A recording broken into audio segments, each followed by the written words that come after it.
Starting tomorrow, please refrain from coming in. The manager, the boss's daughter, briskly informed me the moment I stepped into the office. Her disdain for me was palpable, though the extent of it caught me off guard. Stunned, I resolved to comply with her directive. Days passed, each one marked by the manager's relentless antagonism towards me.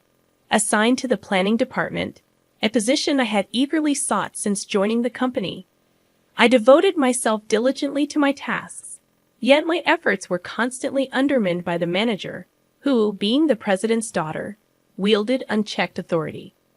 One morning, summoned by the manager, I found myself subjected to her condescending scrutiny. "Do you even know why you're here?" she sneered. Her contempt for my alma mater, repeatedly dismissed as low-ranking, permeated her every word. The sense of alienation among my colleagues compounded my discomfort. "Effective immediately, your presence here is no longer required," she declared, her tone dripping with disdain. Her entourage echoed her derision, amplifying my humiliation. "Am I being fired?" I ventured, my voice betraying a mix of disbelief and resignation. The manager's response, laced with arrogance, left no room for doubt. Resigned to my fate, I swiftly completed the necessary resignation formalities. Months later, settled into a new role at a different company, I was inundated with pleas from my former employer to return. The president's desperation contrasted starkly with the manager's callous indifference. Reluctantly, I reached out to the president, who implored me to reconsider. Despite his earnestness, I couldn't overlook the systemic injustice I had endured. The company's pleas fell on deaf ears as I resolved to forge ahead without looking back. "I am no longer associated with that company," I asserted, my intention to end the call evident. "We can sort this out if we talk. I'll bring my daughter along next time so we can discuss this." The president countered before I disconnected without a reply. I intended to call back later. Upon arriving at work, I was informed of visitors. Doubtful, I made my way to the reception room, only to find the former company's president and the manager waiting. "You really came, and how do you know I'm working at this company?" I questioned, surprised. "The company I currently work for is a rival of my previous one." "Hey, Ben, I used my connections to find you." "For now, just take a seat," the president insisted. Reluctantly, I complied, meeting the manager's gaze, wondering if she had truly come to apologize. Suddenly, she slammed her hand on the table. "This makes no sense. Why should I have to come all this way for someone like him?" she exclaimed, her tone accusatory. "Excuse me, if you want to talk, you should be the one coming to me," she continued, her agitation palpable. Far from apologizing, she was yelling at me. "I don't really have anything to say," she ranted. "It's ridiculous to quit just because you got a little scolded at work." "Quit because I was scolded? What do you mean?" "I give advice on your plan, but you didn't want to take it, so you quit." "That's not how a professional behaves," she insisted, her words bewildering. I couldn't comprehend what the manager was saying. "That's not how it happened." "I was suddenly told not to come to the company," I interjected, trying to clarify. "You think just because I'm the president's daughter, I got my position through connections, and you don't want to take advice from me," she continued, unfazed by my explanation. The manager kept spouting nonsense without caring about what I had to say. "Wait, that's not true. You never even looked at my plans," I retorted, frustration mounting. "Dad, I've been enduring until now, but I can't anymore. He always looked down on me because I'm a woman," she accused, her tone laden with resentment. Got mad for a little scolding, saying that. The manager ignored my words, acting as if she sought comfort from the president. "My daughter was treated like that." "None of that is true. So you're saying her crying is a lie?" the president interjected, disappointment evident in his voice. "I'm disappointed, Ben. I didn't think you were that kind of person," he added, his words piercing. "Moreover, it's outrageous to get re-employed by a rival company," the manager concluded, her disdain palpable. "I truly wanted to continue working in the same field. That's why I made the difficult decision to join this company. That was the truth. Even after joining the planning department I aspired for, I was completely ignored by the manager and never got the chance to prove my capabilities. However, I couldn't bring myself to leave this industry, and my current company welcomed me. You must have sold our company's information to get this job, right? Why else would they hire someone as incompetent as you? The manager accused. I did no such thing. I've maintained confidentiality, and this company never asked me for any information. People can say anything. In fact, our company has. Stop. Don't say another word, the president hastily interrupted, signaling to the manager to halt. Was she about to say something they didn't want me to hear? Such a useless person. This company should fire him. A low-ranked individual only brings shame. If Ben apologizes, I might consider taking him back. I'll even reassign him to the planning department if he wishes. For now. We don't need someone like him. Just bear with it and continue as usual. We'll manage. Then, I want a raise. The two of them continued discussing without any regard for my opinion. Despite my repeated expressions of unwillingness to return, I was being told to apologize and be forgiven. The frustration of being treated like a fool left me trembling. The manager noticed and sneered. Are you crying with joy? It figures.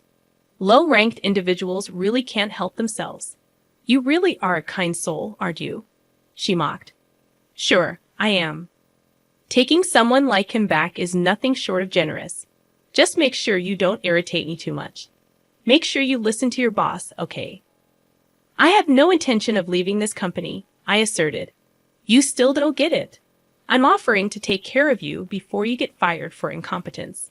You really are clueless. That's the way it is. But don't quit over a little scolding this time, the president added dismissively. The mocking continued. Saying that, the president and the manager mocked me.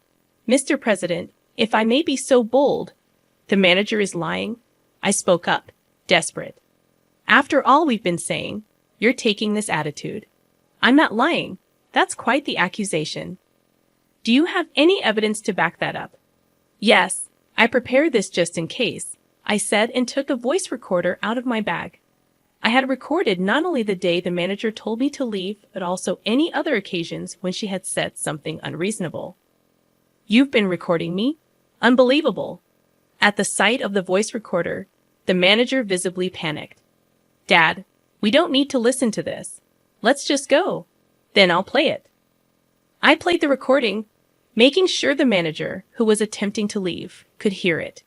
The recording unmistakably captured the manager's voice instructing me not to come to the company. What's the meaning of this? My daughter was lying. It's a lie, the president explained. Undeterred, I went on to reveal all the unfair treatment I had endured from the manager. The recording included the sound of my proposal being torn up, the manager and her aunt bad-mouthing me during work hours, and the crucial exchange where I asked why my proposals were never reviewed. Her reply stung. They're from a low-ranked individual like you. Your ideas are as expected. It was undeniable proof that the manager had been lying. By the way, this is the proposal that the manager tore up, I said, handing a freshly printed proposal to the president. He took it, visibly shaken, and started reading. No way. It's the plan for the hit product this company is currently selling, he explained. This project was one I had poured my heart and soul into, hoping for the manager's approval, but all my efforts had been in vain. The proposal was torn up without even being read. Why did you reject this proposal? You didn't even look at it. I demanded. The manager shrugged it off. Well, his proposals were always so pathetic. I thought there was no need to read them. It's his fault for always behaving badly. I wasn't satisfied and handed another set of documents to the president. Most of them were products developed since I moved to my current company, so it's all true, I explained. These were Ben's plans, the president confirmed. Yes, I worked hard, hoping to be recognized by the manager, but not once did she look at my proposals. I questioned the manager's actions, bewildered by the disregard for my efforts. I'm not the one at fault here, the manager retorted. The president, regaining his composure, addressed the potential copyright violation. Wait, these plans were all developed by this company, right? That's a violation of copyright law.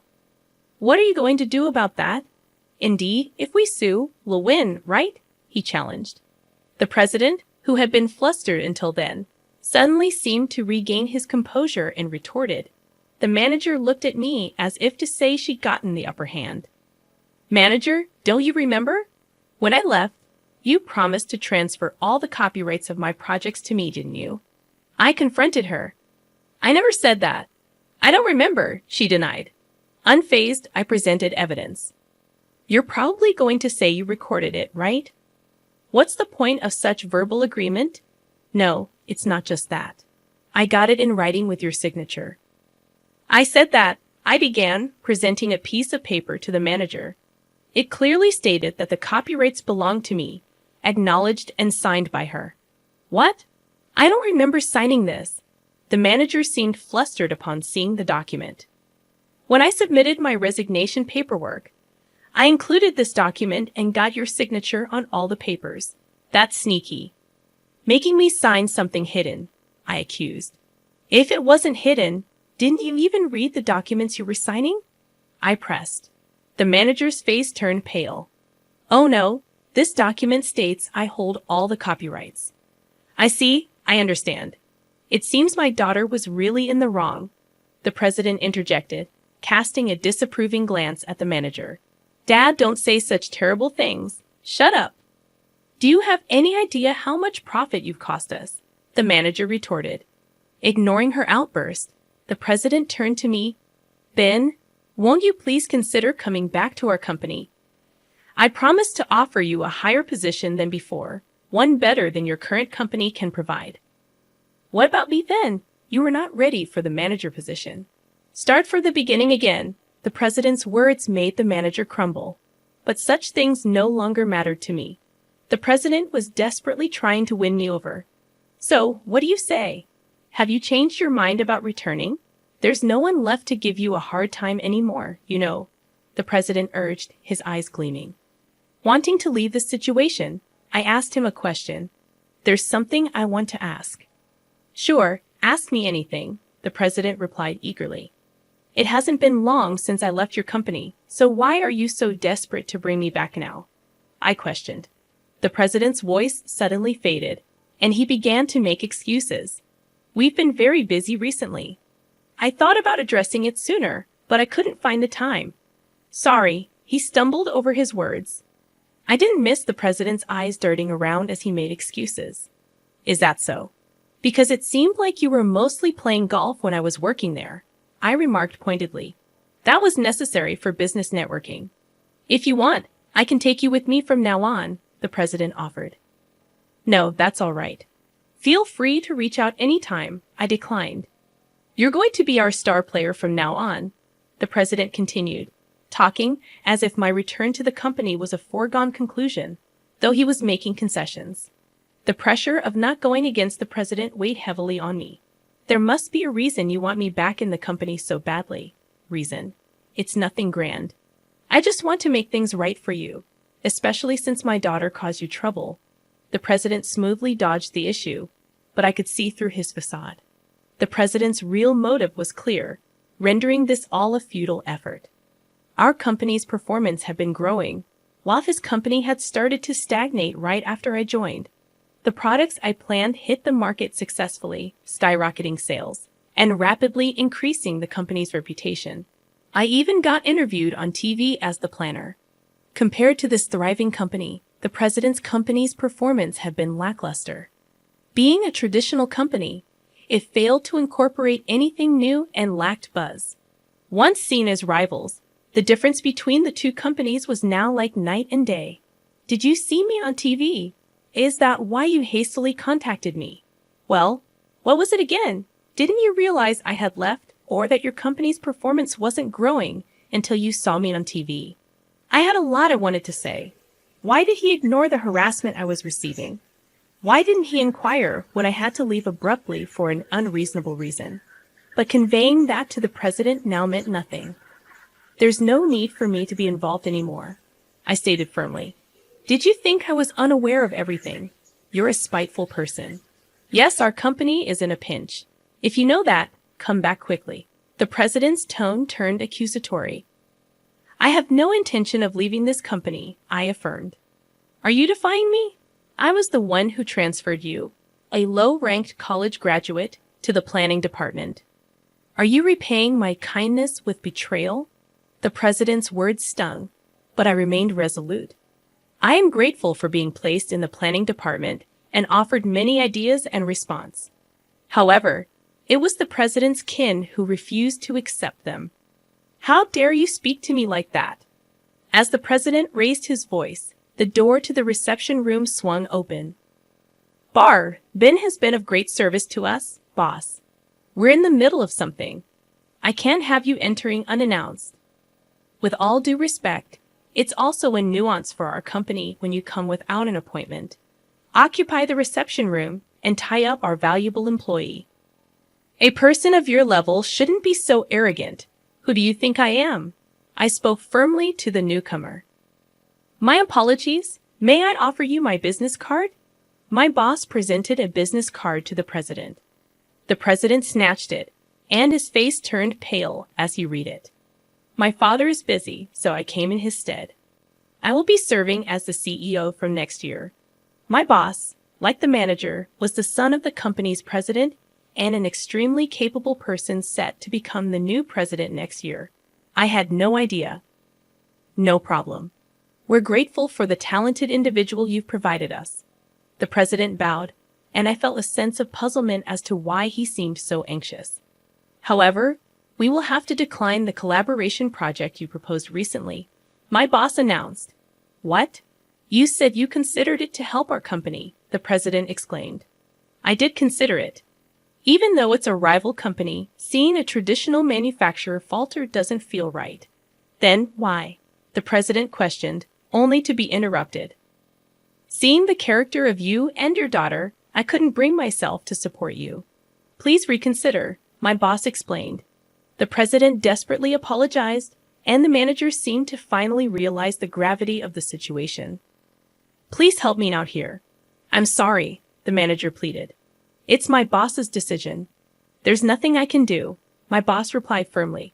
After that, the president and the manager were escorted out by security guards. Ben, I believe in you. I'll be waiting, the president shouted as he left. I just watched him go. Later, I heard that the manager's company's performance continued to plummet, making management difficult. The calls kept coming after that day, so I changed my phone number. Meanwhile, the company I work for continues to grow rapidly. I want to keep working here for the foreseeable future.